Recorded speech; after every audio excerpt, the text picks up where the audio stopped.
একজন যদি বাচ্চা যদি সে না কাঁদে তার মাও দুধ দেয় না। আপনারা গর্জে উঠুন, এখন আর থামার সময় নয়, গর্জে উঠুন। এ অন্যায় আমরা মানছি না, মানবো না, মানছি না, মানবো না।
শিক্ষক শিক্ষিকা এবং শিক্ষাকর্মী তাদের চাকরিটা বাঁচানোর জন্য রাজ্য সরকার মুখ্যমন্ত্রী সদর্থক ভূমিকা পালন করুক।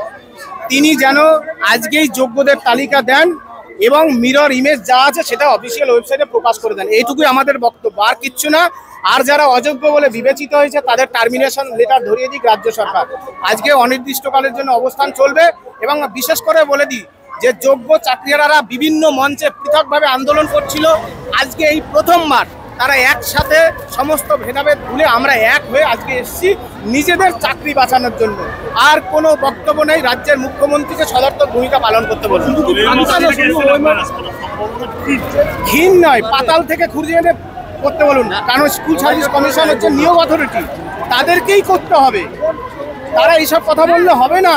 আজকে নতুন করে পরীক্ষার কথা বলা হচ্ছে যে তাহলে আবার প্রশ্নপত্র উত্তর সহ বিক্রি করার একটা চক্রান্ত চলছে। 10 বছর পর আমরা কেন পরীক্ষা দেব? মুখ্যমন্ত্রীকে জানাতে চাই, আপনি আমাদের অভিভাবিকা, কেন 10 বছর পর এই পরীক্ষার চক্রান্ত হচ্ছে? এর বিরুদ্ধে আমরা সর্বশক্তি দিয়ে লড়াই করবো, সমস্ত যোগ্যরা। যারা বিভিন্ন মঞ্চে পিটিশনার হয়েছে, কেউ যোগ্য অধিকার মঞ্চে হয়েছে, কেউ গ্রুপ সি গ্রুপ ডি মঞ্চে হয়েছে, কেউ সংগ্রামী যৌথ মঞ্চে হয়েছে, সবাই সব মঞ্চ ভুলে গিয়ে যোগ্য চাকরিহারারা আজকে একত্রিত হয়েছে। এখানে কোনো মঞ্চ নেই, আমাদের একটাই বক্তব্য, চাকরি ফেরত চাই। সেই নিশ্চয়ই একটা মঞ্চ ডেকেছে, সেই মঞ্চের আহ্বানে আমরা প্রত্যেকে সাড়া দিয়ে এসেছি। অবশ্যই মিরর ইমেজ আজকে প্রকাশ করতে হবে।